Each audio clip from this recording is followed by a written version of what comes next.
Bismillahirrahmanirrahim. Assalamualaikum warahmatullahi wabarakatuh. Alhamdulillah, anak-anak, pada kesempatan kali ini kita bisa bertemu lagi. Meskipun hanya lewat video saja, kita harus syukuri itu. Tentunya ini semua berkat nikmatnya Allah Subhanahu wa Ta'ala. Oke anak-anak, pada kesempatan kali ini kita akan mempelajari sifat-sifat terpuji. Apa sifat terpuji itu? Sifat terpuji adalah sifat yang baik. Yang akan kita pelajari pada hari ini adalah amanah. Amanah sendiri itu mempunyai arti bisa dipercaya. Dan anak harus tahu bahwa sifat amanah ini adalah sifatnya para nabi dan rasul. Jadi jika kita ingin meneladani nabi dan rasulnya Allah, kita harus mempunyai sifat amanah. Dalam apa sifat amanah ini? Dalam segala hal, meliputi perkataan kita dan juga perbuatan kita. Karena semua perkataan, semua perbuatan kita, semuanya akan dipertanggungjawabkan di hadapan Allah Subhanahu wa Ta'ala. Jadi sebelum kita berkata, sebelum kita berbuat, kita harus berpikir dulu. Amanah juga sangat berhubungan erat sekali dengan iman, dengan keimanan kita. Maksudnya bagaimana? Semakin tinggi iman seseorang, maka dia akan semakin amanah. Sebaliknya, semakin rendah iman seseorang, maka semakin rendah pula amanahnya. Jadi bisa dilihat bagaimana orang itu dari sifat amanahnya. Nabi Muhammad pernah bersabda dalam hadisnya, La imana liman amanatalah, wala dina liman la ahdalah. Jadi dikatakan oleh Nabi, tidak beriman orang yang tidak menjalankan amanah, dan orang tidak dikatakan beragama orang yang tidak melaksanakan janjinya. Selanjutnya, amanah juga merupakan sifatnya orang-orang yang beriman. Jika kita termasuk orang yang beriman, maka kita harus berusaha mempunyai sifat amanah ini. Sebaliknya, kebalikan dari sifat amanah adalah sifat khianat. Dan khianat ini juga menjadi salah satu tanda-tandanya orang munafik. Dan selain sifat khianat ini, ciri-ciri orang munafik itu ada 3. Yang pertama, apabila ia berbicara, maka ia berdusta. Jadi semua perkataannya itu banyak dustanya.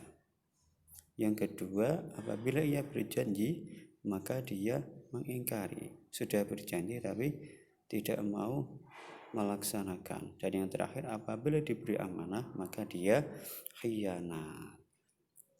Itu ciri-ciri orang munafik. Semoga kita bisa terhindar dari sifat khianat. Amanah juga ini ada pembagiannya. Dan amanah ini ada yang berhubungan dengan Allah dan juga ada yang berhubungan dengan manusia. Yang pertama, amanah panca indera.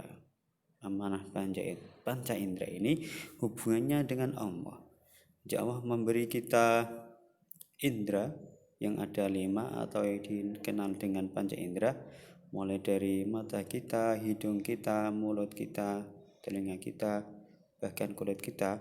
Ini semua adalah amanah Allah, maka kita harus menjaganya, karena apa yang dilakukan oleh panca indera kita besok akan dipertanggungjawabkan di hadapan Allah. Yang kedua, amanah benda. Semua manusia itu mempunyai harta, meskipun ada yang kurang maupun hartanya berlebih, dan benda-benda ini semua adalah amanah dari Allah. Kita punya rumah, atau mungkin yang punya mobil, atau bahkan yang sekarang pegang HP, ini semua adalah benda amanahnya Allah. Maka karena ini adalah amanah Allah, kita juga akan ditanyakan untuk apa benda-benda yang kita miliki ini. Yang ketiga ada amanah pinjaman. Kalau ini amanah yang berhubungan dengan manusia. Jadi jika kita meminjam sesuatu pada orang lain, pada teman kita, maka barang yang kita pinjam kita harus menjaganya. Karena itu bukan milik kita, tapi itu adalah amanah dari orang lain.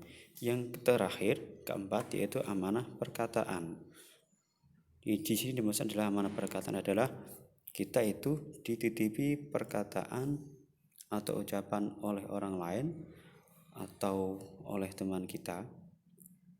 Jadi jika kita mungkin pernah dititipi teman kita, mungkin ada salah satu teman kita yang sakit, terus titip amanah supaya diizinkan di kelas, maka kita harus melaksanakan amanah itu. Itu untuk hari ini anak-anak ya. Pembahasan tentang amanah semoga bermanfaat. Dan selanjutnya untuk anak-anak, untuk lebih memahami lagi materi pada hari ini, amanah ini, bisa dibuka semuanya buku paketnya, dipahami, dibaca dengan serius, seksama. Jika sudah selesai, langsung mengerjakan halaman 20. Itu dari Ustadz untuk hari ini. Kurang lebihnya minta maaf. Akhirul kalam. Assalamualaikum warahmatullahi wabarakatuh.